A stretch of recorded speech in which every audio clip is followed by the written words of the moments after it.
any of the medications that you may prescribe to your patients, people respond differently. And I don't think that brain stimulation should be viewed any differently. Welcome to the Evolving Past Alzheimer's podcast, where we are focused on bringing you information to help prevent from developing and improve from suffering with brain diseases like Alzheimer's and other dementias. I'm Dr. Nate Bergman, a physician and Chief Scientific Wellness Officer at Kemper Cognitive Wellness, and I'll be your guide on these sound waves. So whether you're a baby boomer who's worried that your brain wiring just isn't working like it once was, or you have a loved one with the disease, or you yourself have already been diagnosed and are wondering, what do I do now? You'll want to listen to this podcast. Each episode, we introduce you to the top doers and thinkers that are revisioning Alzheimer's, dementia, and just generally things in life's second half. If you have questions or comments, check us out on social media. To support us, go to patreon.com/evolvingpast and consider hitting the button and becoming a patron of this show if you find these episodes valuable. That's Patreon, Patreon, patreon.com/evolvingpast. So here we go. Let's get better. Welcome back to the show. We have another really interesting and accomplished guest this week for the podcast. Dr. Ben Hampstead is a board-certified clinical neuropsychologist. He's an associate professor in psychiatry and a staff neuropsychologist, the VA Ann Arbor healthcare system, and is the clinical core leader of the National Institute on Aging P30-funded Michigan Alzheimer's Disease Core Center. He's also a leader in the field of neuromodulation, which we'll talk about today, and fairly recently received a $4.5 million NIH grant treating mild cognitive impairment with high-definition transcranial direct current stimulation. That's a mouthful. Welcome to the show, Dr. Hampstead. Well, thanks so much, Dr. Bergman, for having me on. I've heard a number of episodes and very much appreciate the work that you're doing here. Yeah, so we're doing, I appreciate you listening. And I heard about you back from a previous guest, Dr. Adam Woods, down in University. He's a neuroscientist down in University of Florida, when I attended a week-long conference where there were about a dozen researchers from around the world, mostly from South Korea, a couple countries in Europe, and then India. And I learned the principles of a technology called transcranial direct current stimulation, which we actually use to some degree in our office. And you were mentioned a number of times, and everybody, when I expressed our own clinical interests in what we were doing with TDCS and Alzheimer's and cognitive impairment, your name kept coming up. And I just want to start with this, with a comment that I read, was quoted from you, and then kind of maybe jump into the talk about technology and the brain and aging brain and Alzheimer's. You said, this is the quote, "We're actually able to change the brain even in the face of things like Alzheimer's disease." I thought that was fascinating. Can you kind of frame up a discussion here as we jump into the conversation about technology? What do you mean by that? Change the brain even in the face of things like Alzheimer's disease? Yeah, so first, let me just give an equally high praise of Dr. Woods and the work that he's doing. A tremendous colleague. And, I think he and I have collaborated on a number of different things now. And so I think returning to that quote that you mentioned, being able to change the brain, even in the face of Alzheimer's disease. So when I got into the general field of non-pharmacologic interventions, I guess about 15 years ago. So I was a clinical intern at Emory University, working with Dr. Tony Stringer and Dr. Chris Safian. And, I remember the first grant that I put in, we wanted to focus on cognitive rehabilitation in patients who had mild cognitive impairment. And I remember one of the reviewers literally writing back saying, "What's the point? They're only going to get worse." And I remember just being so struck by that and disappointed in the field and, really refusing to kind of accept that there's nothing that we can do. And so I think that, I still hold on to that. And I'd love to go back and chat with that reviewer now that they're 15 years older. And now that the field is right. So, and now that the field is maturing. And there's a lot of data suggesting that these non-pharmacologic interventions that I know you use in your work can actually do something. And so I think that's, the quote goes back to us starting with cognition-oriented treatments, things like cognitive rehabilitation or cognitive training, using functional neuroimaging. So we can look at blood flow changes in the brain, and through that, we can infer which brain regions become more or less active as a result of the interventions we do. So those early studies where we just focused on memory training, cognitive training in patients with MCI, we started seeing some really, really reliable patterns of change, where parts of the brain that we know are critical for learning and remembering new information kept being showing increased activation after we did, say, mnemonic strategy training, which is basically giving people different ways of structuring and organizing information as they learn it. And it's kind of, I think of it as a scaffold, right? Where typically our brains are able to do this kind of on our own. But in the face of things like Alzheimer's that are affecting our learning and memory abilities, we need a little bit of help. And so giving people these tools to better structure this information seems to re-engage these particular brain areas, at least under some conditions. And, across a number of studies, including a student that I had in Sao Paulo, Brazil, who adapted our procedures and showed very, very similar results in a Brazilian MCI population. And MCI, just for our listeners, again, most everybody knows it's mild cognitive impairment, it's thought to be potentially a pre-dementia condition, but there's very clear impairment of the brain, like it's demonstrable on a test. Yes. Yeah, thank you for that clarification. So, we've been able to replicate these initial findings using just cognitive interventions.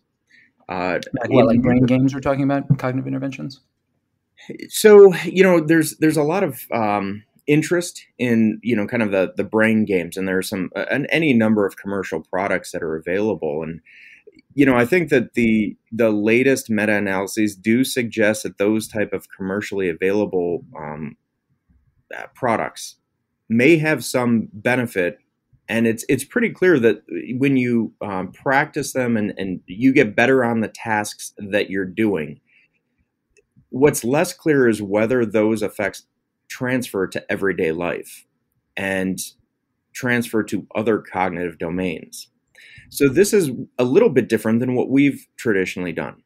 We've taken tasks that are difficult for people that are coming into the clinic. So people with MCI, as we talked about, have a hard time remembering faces and names. If they meet new people, it's very difficult to remember those names. And you can appreciate the functional ramifications, right? Where say that you go to church and you meet a new member of church and you see them again the next week and you're unable to recall the name, that's difficult. So we've focused on situations like that. And so we've trained people in these different techniques to be able to do these more functionally targeted skills. Now, that means that we're also, quote unquote, training the task, right? That we're focusing on learning in faces and names. But in this case, I view it as a little bit different because these are things that can directly impact the lives of our patients. And in that situation, I'm perfectly fine if we don't change the way they're able to navigate from one place to another without additional training. If we just change faces and names, if that's what one of my patients is complaining about and that's what's causing them distress, I'm okay just targeting that. Again, a lot of the commercially available products will train things like working memory. So our ability to hold multiple things in our mind for a short period of time. And those, again, there's evidence suggesting that they certainly can be beneficial, especially on the things that we practice, but that they may not transfer to situations like learning and remembering people's names. So in the research, in your lab, what kind of things, whether technology or other things that you're using, seem to have a role in moving forward, solving, or offering some kind of solutions for cognitive aging, mild cognitive impairment, and even, like you mentioned in the statement, Alzheimer's disease? How are you applying technologies? Yeah, so thank you. As you mentioned, transcranial direct current stimulation, or I'll call it TDCS. So TDCS is one of these areas that as you mentioned, shows some promise. So we're regularly now, we have a number of funded studies actually evaluating the conditions under which TDCS could be effective. And so just to take a step back and remind the listeners a little bit about what TDCS is. The units that we have use small batteries. So think about your household smoke detector and those 9-volt batteries that power it. Those same 9-volt batteries power a lot of our units that we use. So the amount of electricity that we're actually using is very, very small. And this is an important point because a lot of times people will think, oh my gosh, they're using electricity, and they'll think of something like electroconvulsive therapy. Right, one flew over the cuckoo's nest, and so this is something that somebody. These are like leads or wires or something that people put on their head, and you're delivering a small amount of current. Exactly. So ECT, the goal of electroconvulsive therapy is to cause a seizure. That is the last thing we want to do. Right. Electroconvulsive therapy uses roughly 700 to 900 milliamps. To put that into context, TDCS that we use uses typically 1 to 4 milliamps. So it's nowhere near the amount of energy. And this is the really interesting thing, is that a lot of the evidence shows us that we can alter the way in which the brain works. And a lot of this, the early work and a lot of the ongoing work around the treatment parameters use the motor system to kind of model these effects, right? The motor system being a part of the brain that relates to the body's ability to move and do things with the body? Exactly. And so we know that roughly if you follow, if you move your finger from the tip of, say, your left ear up to the crown of your head, that's about the location of our primary motor strip. And so what that does, if you think about that left motor strip that you just ran your finger up, that controls the right side of your body. And so what's interesting is that if we use TDCS and we apply it over that motor strip, we can make fingers twitch. If you use another technique called transcranial magnetic stimulation, you can make fingers twitch with a lot less energy if you've primed the system using TDCS. So there are these physiologic effects that we know are happening. And so what we're doing is actually then taking that TDCS, and remember I mentioned some of those changes in brain activity that we've consistently seen after the various types of cognitive training. We're combining those. And so in my program, we're actually using TDCS to try and further enhance those areas that we're seeing are involved in successful learning and remembering.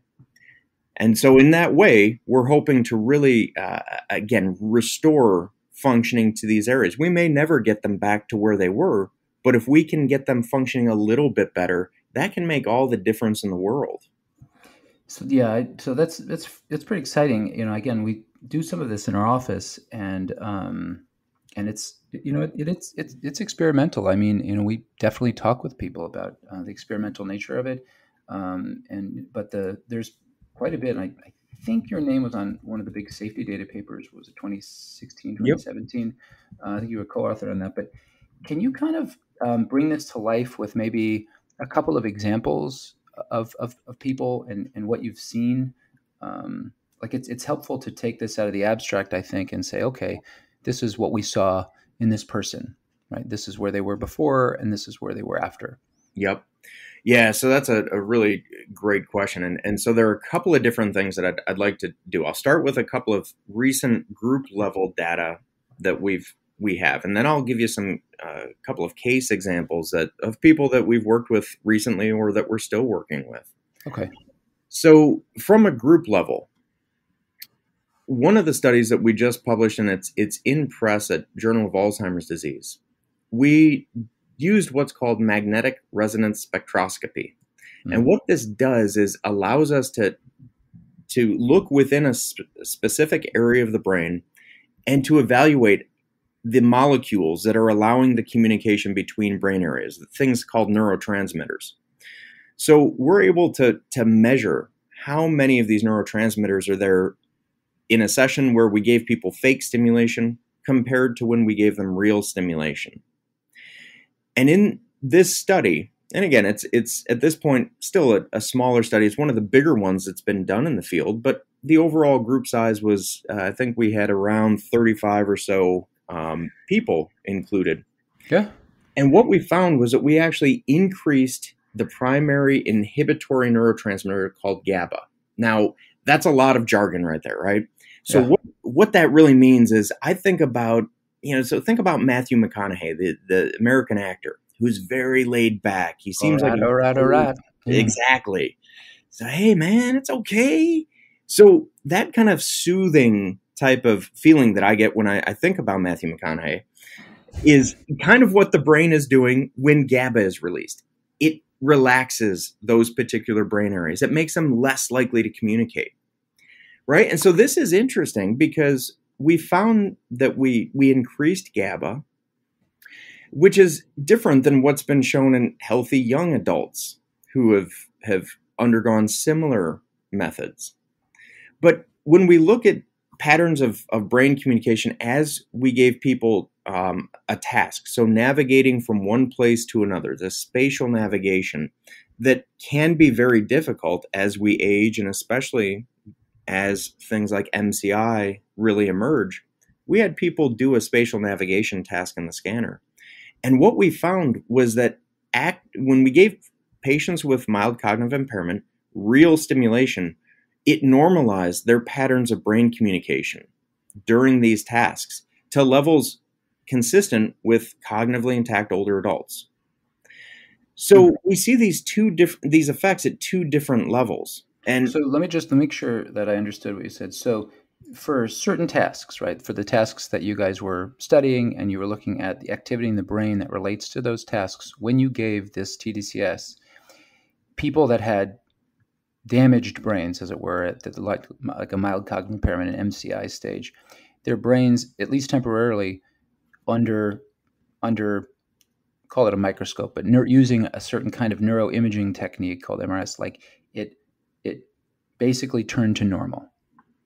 So the MRS changes are interesting, and those were both across cognitively intact individuals and patients with MCI.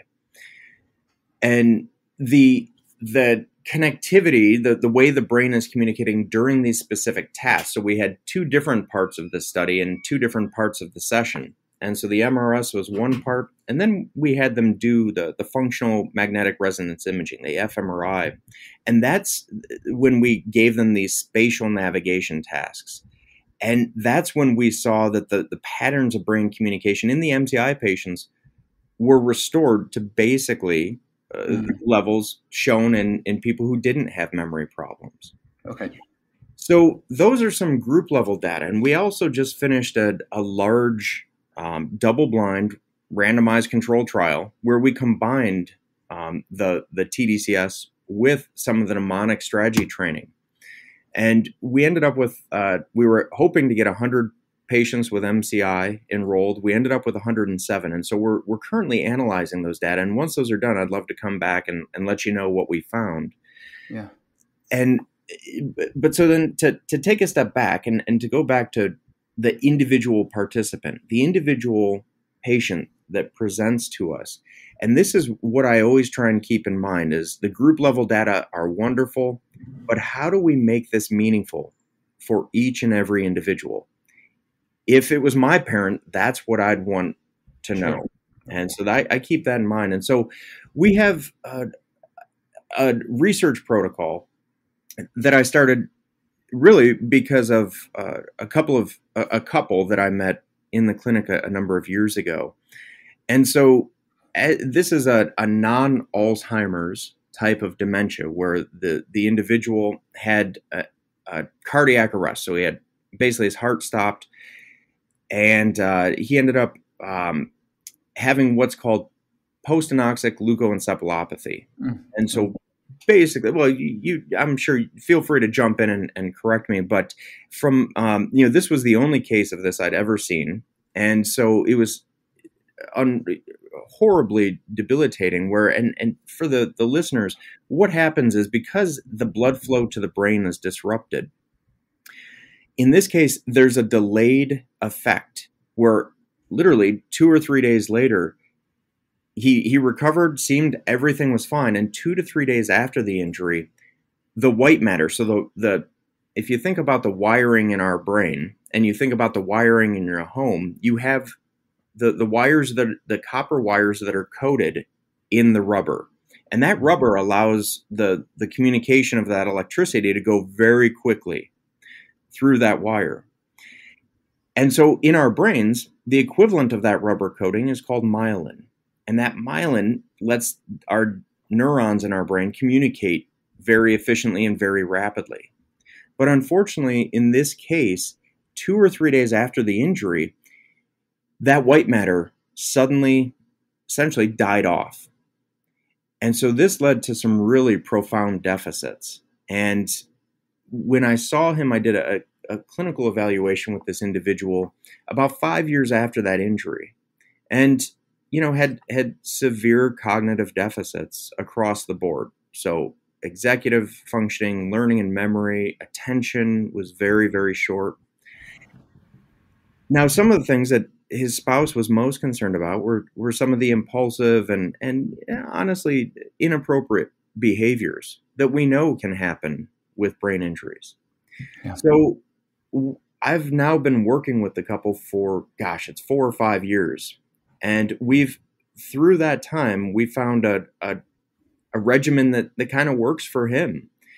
And in the initial 30 sessions that we did with him, we targeted the prefrontal cortex using this multi-electrode approach that we do that gives us a little more focus of where our stimulation is going. And what we found was that his memory improved significantly. It was still very, very impaired. So I do not want listeners walking away thinking that we cured anything. Right. Yeah. But we did see some improvement. Like what? So his ability to remember information over time improved. He was more focused. And interestingly, he became more aware of the problems that he was having in his daily life. I hear this a lot, and I've seen this a couple of times with people specifically with traumatic brain injury, which is a little bit different mechanistically than what you were talking about with leukoencephalopathy. But I have seen this a couple of times where when using the stimulation, there's this sort of unmasking of, wow, I didn't realize how bad it was, or people use the term like brain fog a lot, because these are hard things to describe. I'm having trouble with my visual spatial reasoning. People usually don't say that. They say, right, it's hard for me to park the car or something like that. And I've seen this 2 or 3 times with people who had TBIs, traumatic brain injuries, even if they're mild, where there's this sort of unmasking of, wow, like I didn't realize how far behind I was until I had these treatments. Yeah, so that's interesting to hear that you've also observed this, because I think that was one of the things that was striking to me, where so we gave them questionnaires about how are you doing in everyday life, and before we started, his spouse and they had a part-time caregiver at that point. So their ratings showed that he needed a lot of assistance. He didn't think that he did it all. And after stimulation, there was a little bit of improvement in his spouse and caregiver reports, but his was much more closely aligned with theirs. And what was interesting was that when we did fMRI with him, and we looked at just how are these different brain areas communicating, what we saw was after those 30 sessions, they were communicating a lot more. Now, the other interesting thing was we brought him back, can't remember if it was a month or 2 months later, but all of these measures, the cognitive test improvement, the self-awareness, and these measures of fMRI had reverted back to baseline. So the gains that we had were no more. And so, I think that does after how long, or what was the yeah, course? so I have to go back and double check. Roughly. It was roughly 1 to 2 months later. Okay. Typically, we've been using a 1-month follow-up for these case studies, but sometimes it's been a little bit longer. So what that does, it does a couple of different things. One, it lets me have more confidence that the TDCS actually did something, and it wasn't just a placebo effect, right? Yeah. So us or them wanting to believe that coming in and sitting in our office for 30 sessions had an effect. Rather, it does suggest that the stimulation did do something in this case.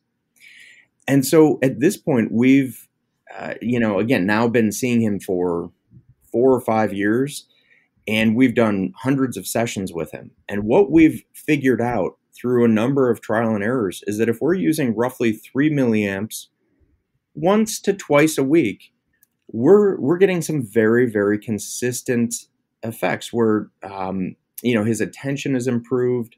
He's less impulsive.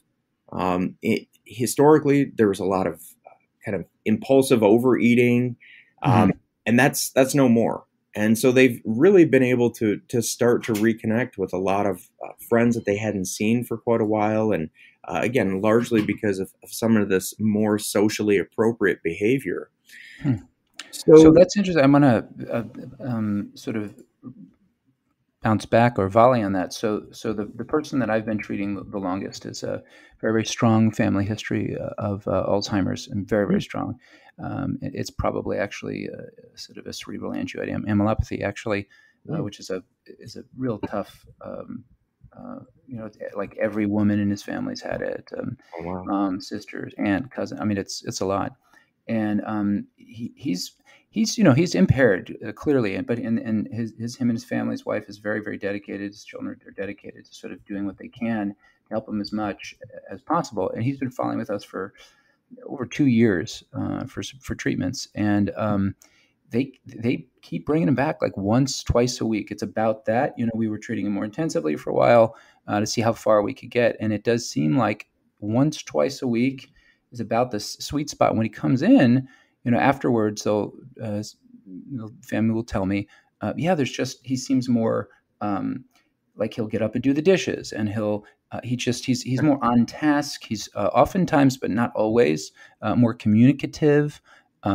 It's hard to describe some of the improvements even for his family, but they keep coming back because even as hard as it is for them to kind of like articulate what the benefits are, they see benefits mostly in the fact that he's more engaged and aware and then proactive in his life, as opposed to sort of being passive and just sort of laying there, so he's able to do more, be more of what he is used to being. It's fascinating. That's just that's the one case we've had that's followed us for that long. Wow. So yeah, I mean, it's really interesting for me to hear, because a lot of those same type of behaviors that you've observed in that individual certainly are pretty closely mirrored in that case I described, but also in a number of other cases that we've been working with. And for example, we have somebody that has behavioral variant frontotemporal dementia, which I'm not sure how much you've covered with the audience, but that is certainly one of these very, very challenging conditions. There are no treatments available for it, and what happens is the frontal lobes of the brain are affected, and so people can become very socially detached and really appear, it can manifest in a couple of ways, both inappropriate behavior and more just kind of general apathetic and detached. And, and both of those can certainly cause a lot of difficulty. And this individual is just much more detached and aloof and just callous. Right. So we've actually now advanced to more of a network-based approach where, right, we know the brain operates with these different networks. And so instead of targeting just one area, what we're actually doing is going into literature and doing these MRI scans and identifying it at the individual patient level. Where should we be targeting in their brains to hit these particular networks? And so we're then developing individualized montages. So where we're putting these electrodes on the head and how much energy we're delivering. And so with this individual, we've actually been doing kind of a modified approach where they're only able to come in 2 sessions per week. So what we're doing is essentially giving 2 rounds of stimulation in each of those 2 sessions. So we're essentially getting 4 doses in there each week. And we paused after the first 30 sessions, and the family was so appreciative and had noticed so many changes that now it's basically mom is kind of back to more similar to where she always was before any of this started. And so we're now in round 2 with her. And, now we've added in some other forms of brain imaging that hopefully will let us understand a little bit better, what is going on in these cases. Absolutely. So there's, there's a whole, I'm sure you're aware, there's a whole sort of burgeoning and emerging field of cognitive reablement. I think the Australians are most of the leaders in this, but, this is the idea, like going back to your point with the reviewer we started the interview with 15 years ago, this reviewer said, well, why are you going to do anything? It's not going to help. So, it's easy for someone that this doesn't, right, like that this is not affecting and impacting, or where they're a care partner or a spouse or a child or even a friend is trying to do something to help someone with impending or oncoming dementia, and this idea that there's nothing you can do, it's just so far from being true anyway. It's such an old notion. It's so outdated. There's so much people can do short of a cure. I mean, I want to be clear, just like you are, it's short of a cure, but we do see like really a lot of improvements. You mentioned this idea of using software based on an MRI to how to kind of predict where to put these leads. We could spend some time on that. So meaning you get an MRI, the way I understand it, there's some software. So you put the MRI into some software that will predict where the current. So you're giving a certain amount of current based on where you put the TDCS leads, and then based on that, you're trying to activate or persuade the physiology of a certain brain network, and then you're seeing, hey, did we get it right? Are we getting the expected outcome? Do I have that right? Absolutely. Yep. Okay. So that's very much what we're trying to do, and I think one thing that I'll so just 2 points. One, flashing back just real quick, and I think that your point about not wanting to oversell this, absolutely. I start every single interaction with, look, I can't promise that what we're going to do is going to do anything. It may not, but at least we're going to try. And I think that that's the important piece here, is just like medications, right? Any of the medications that you may prescribe to your patients, people respond differently. And I don't think that brain stimulation should be viewed any differently. And I think that this brings us back to this second point about some of this modeling software that we use the MRI scans of each individual patient to try and help us understand how much electricity is reaching the brain. Because one of the big limitations in the field, in my eyes, is very much that we tend to think of it as one size fits all, right? So when you prescribe a medication to your patients, you know how much they should get. You know the general parameters under which you can use those medications. So you may start with 5 milligrams and find that this individual needs 10 milligrams to get the same response somebody else got with 2.5. Did it yesterday. Okay. See, so great. The problem with the brain stimulation, the TDCS in this case, is that we're applying, say, 2 milliamps to the head of every single person. But we just finished analyzing 310 brains that we had through my program and through the Michigan Alzheimer's Disease Research Center. And we used these MRI-based models, and we said, okay, let's pretend that we stimulate the left front of the head and the right rear of the head. And we put 2 milliamps in to every single brain. We found, just to remind everybody, 2 milliamps is a certain amount of energy that he's putting in. Yes. And so we standardized it at the scalp level, just like we would in typical TDCS practice. What we found was remarkable. There was about 650% variability. So this means that the person who got the least amount of electrical current delivered to their brain would need roughly 14 milliamps compared to the person who got the most with just 2 milliamps.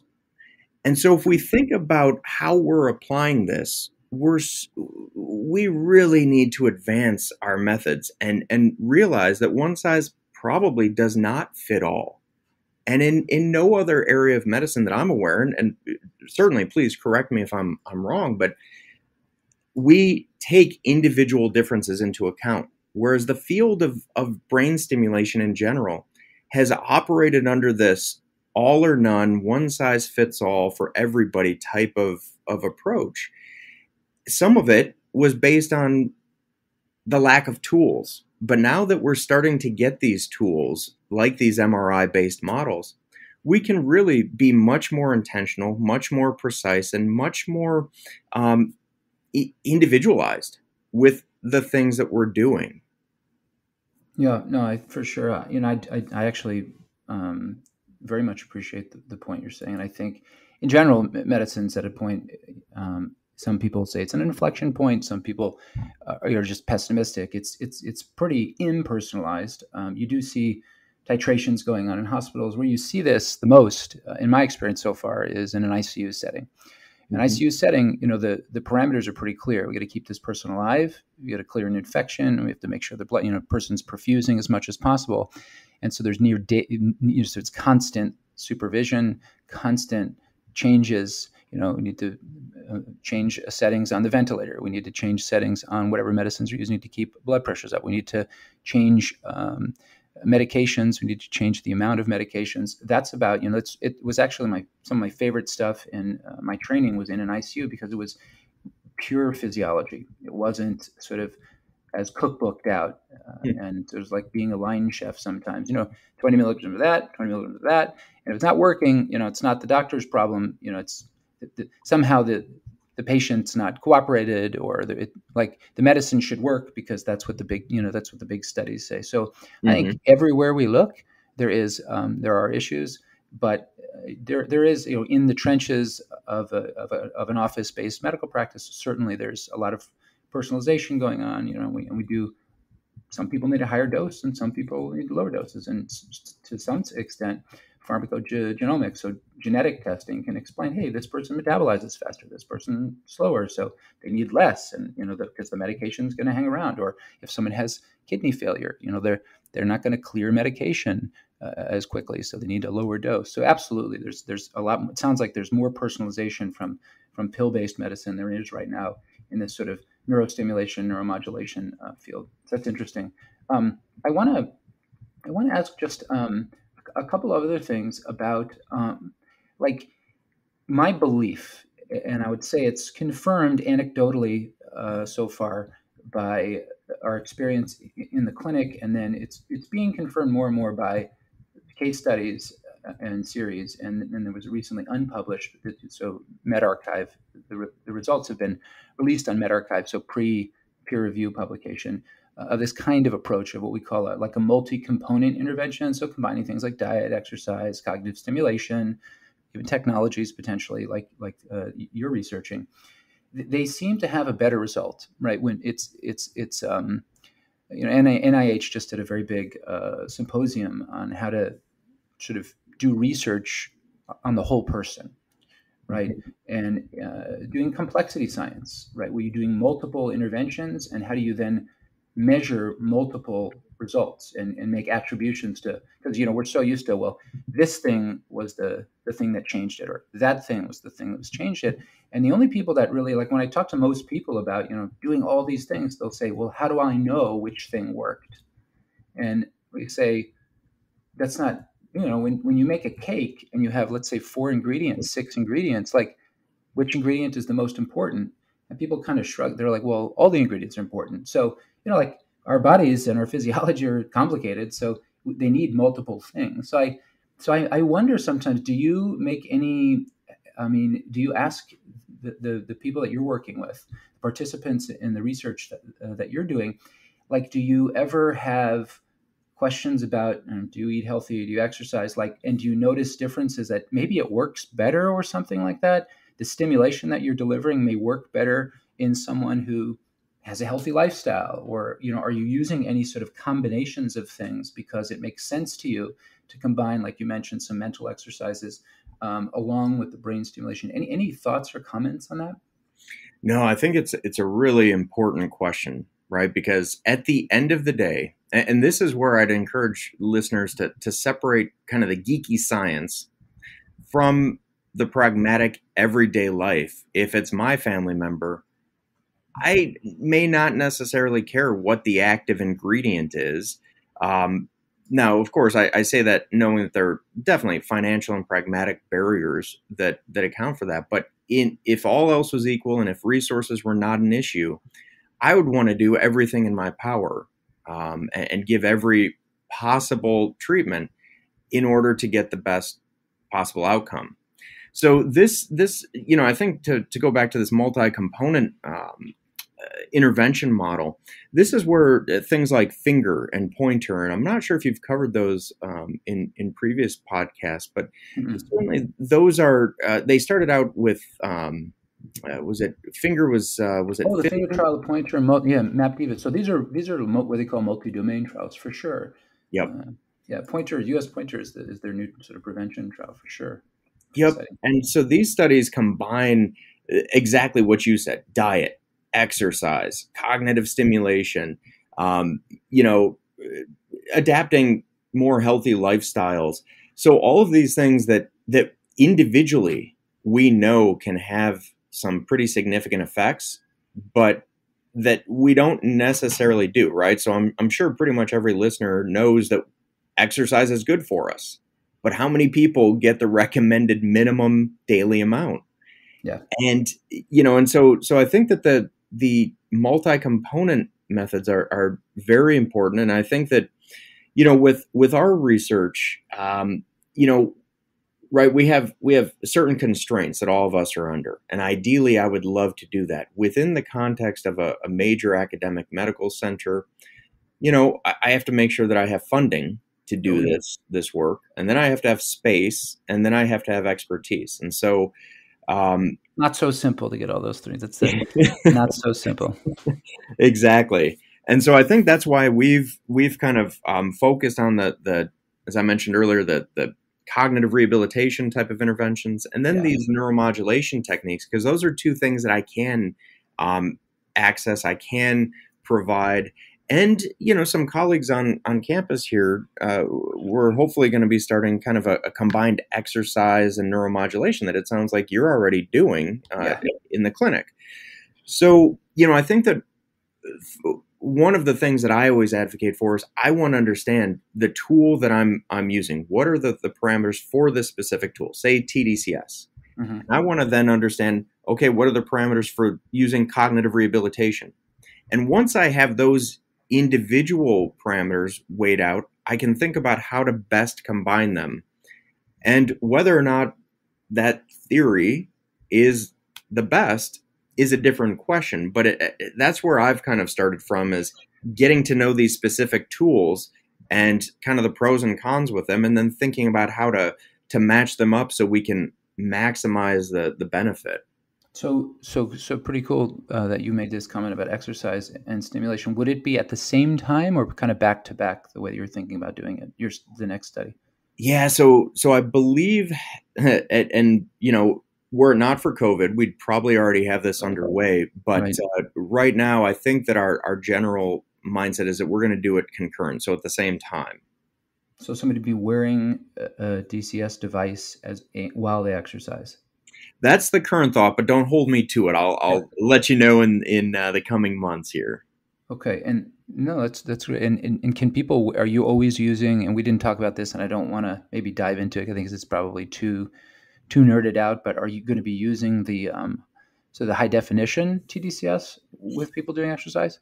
Yeah, so that is my preference because again, I prefer. So just so the listeners are aware, there are a couple of different approaches. One of them uses relatively large pads that it's very user friendly, and that's the traditional approach. And we know that there are some really good effects, potentially some good effects with that. The approach that we use uses multiple small electrodes about the size of a dime that allow us to be a little bit more focused with where we are delivering that stimulation. And when I talked about kind of that network level stimulation earlier, where we're targeting different parts of the brain that are basically communicating together, part of the same network, we're using these multiple electrodes so that we can better target those nodes and basically have less off-target stimulation delivery.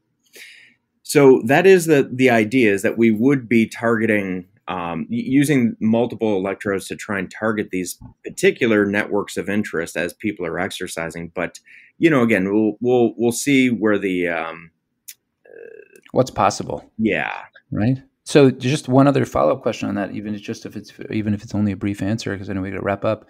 But why would there be an advantage to doing it both at the same time instead of one back to back? So Theoretically. theoretically, it comes down to kind of this functional targeting concept that I think Marone Bixen maybe coined that phrase.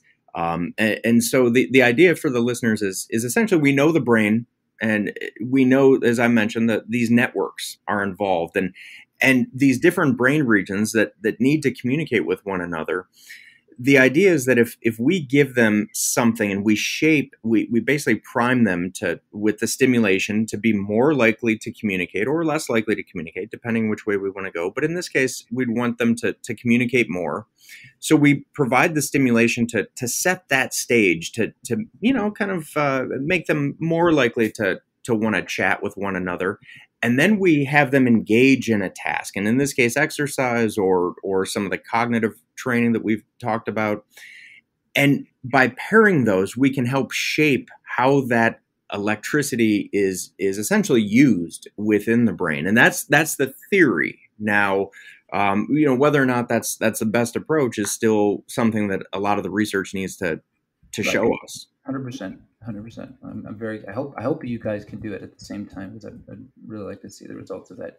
Last question, I think, is what about using this instead of starting with the disease model, meaning someone who's got a very damaged brain? Of course, we all are going to continue to be very involved in those people's lives because most, at least in the United States, most people are not coming in before they get sick. They're coming in because they're sick. But what about using this kind of technology to prevent or avoid cognitive damage, or really, really early on when people feel the so-called subjective cognitive impairment before it's really apparent on a neuropsychology test that you have such expertise in?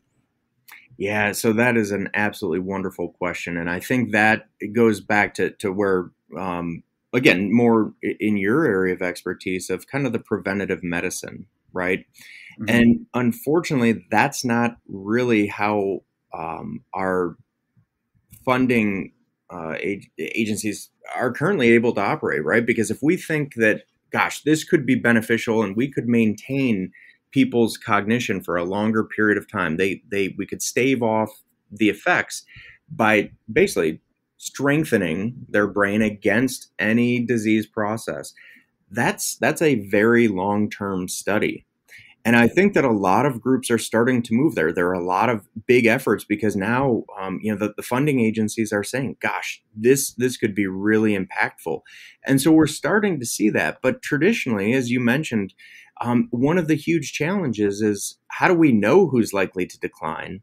And how do we provide treatments that may mitigate those? And so now biomarkers that I know you covered in that aducanumab podcast, that we can now see the disease in the brain, even in people who don't have memory problems. And so I think that's where a lot of, at least the pharmacologic trials have moved, is to work with folks that have disease in their brain. Yeah. And so now that those tools are available to us, I think that we are primed to be able to use them. Yeah, that's a big opening for you guys. I mean, really, because it's, as you know, I mean, the further down people get with loss of cognition, it really is hard to, I hate to use the word reverse, but the earlier on we get people, and this is again anecdotal and then backed by some case report data, and we've contributed to cases to the literature, but it's not everybody, and at this point I'm not sure if it's most. The further down they get into later stages of mild cognitive impairment, and certainly when they start to lose the ability to be independent, and with dementia, Alzheimer's, and other dementias. But that subjective, those sort of early signs of change, those guys snap back pretty quickly. Like it's like you do the work, and oftentimes people get better. And so that's pretty amazing. And this, I view the technology, the way I describe this to my patients, it's like an accelerant. It's not by itself going to do the work so much. Maybe you disagree, but the technology, when you combine them with the other things, especially the brain activity, exercise, and food, the technology seems to like accelerate the ability to improve. Yeah, I think that's a good way of thinking about it, that in a lot of ways we're kind of setting the preconditions. And then hopefully we're able to really capitalize on those. Yeah, well, so this is a phenomenal work. Again, this is Dr. Ben Hampstead. If you want to support his work, we'll obviously put some links to his work in the show notes. There are so many other things that you're involved in on the research level, and we'd love to have you back to talk about some of the other things you're involved in. Thank you so much, Dr. Hampstead, for your work, for your contributions, and just being a pioneer in this field. Well, thank you so much for having me, and I'd love to come back and keep doing this and keep doing the work you're doing. Thank you. All the very best. So that's our episode. I hope it was useful to you. Check out the show notes on iTunes or on our website where we've summarized the key points. If you find the information here valuable, please consider giving us a 5-star rating on iTunes and leaving comments in the comments section. It will really help us bring this message to as many people as we can. If you have questions or comments, connect with us on social media. Finally, to support us, go to patreon.com/evolvingpast and consider hitting the button and becoming a patron of this show. That's Patreon, Patreon, patreon.com/evolvingpast. Thanks, and talk to you next time.